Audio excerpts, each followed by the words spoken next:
Today's lesson is lesson 106, reading and ordering decimal numbers through the 10,000ths. Okay. To name decimal numbers with 3 decimal places, we use the word thousandths. Okay, the thousandths place. We know it's a decimal because it has this THS at the end of it. Okay. So 4 decimal places after the decimal would be 10 thousandths place. Okay, so if I wanted to use words to name this number, 12.625, my number would be, I'd write 12. The decimal number is the decimal point is the word and. So 12 and, then I go through the rest of it. We have 12 and 600.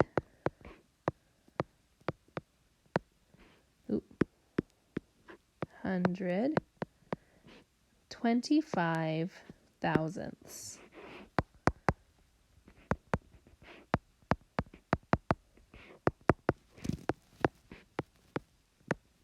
Okay, and we saw thousandths because the final decimal point is in the thousandths place.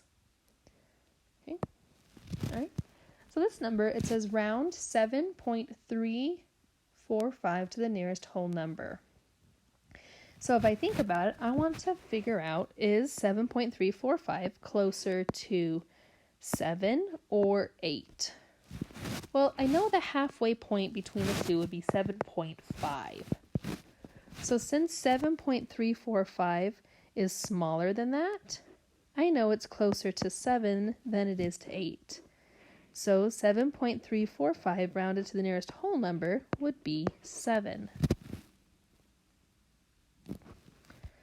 Hey, on this next number, it wants us to compare these two numbers, 4.5 and 4.456.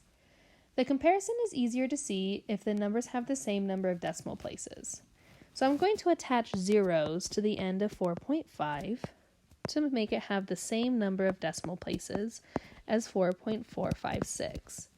Because remember, I can add zeros after a decimal place and it doesn't change my number.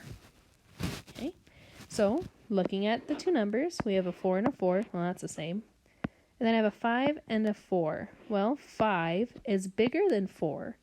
So that means that 4.5 is bigger than 4.456, or greater.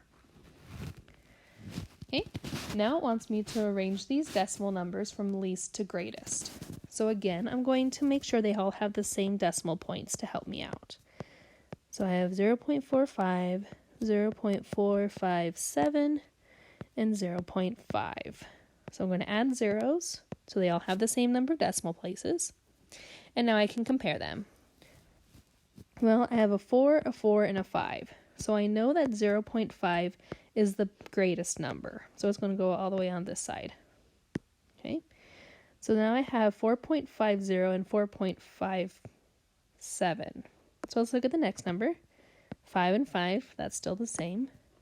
And now I have 0 and 7. Well, 7 is bigger than 0.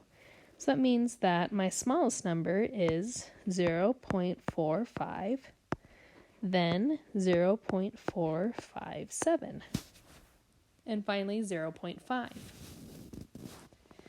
right, this next problem says write 0.457 as a fraction and then name both numbers.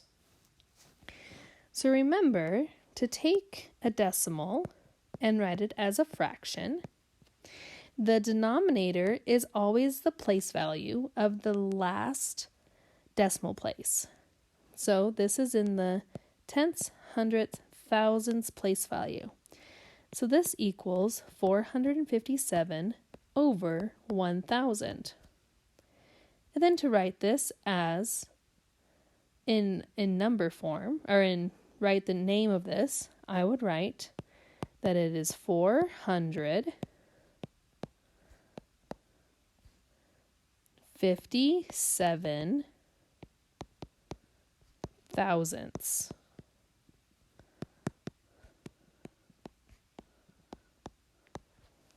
Okay. And that's it for this lesson. Good luck on your homework.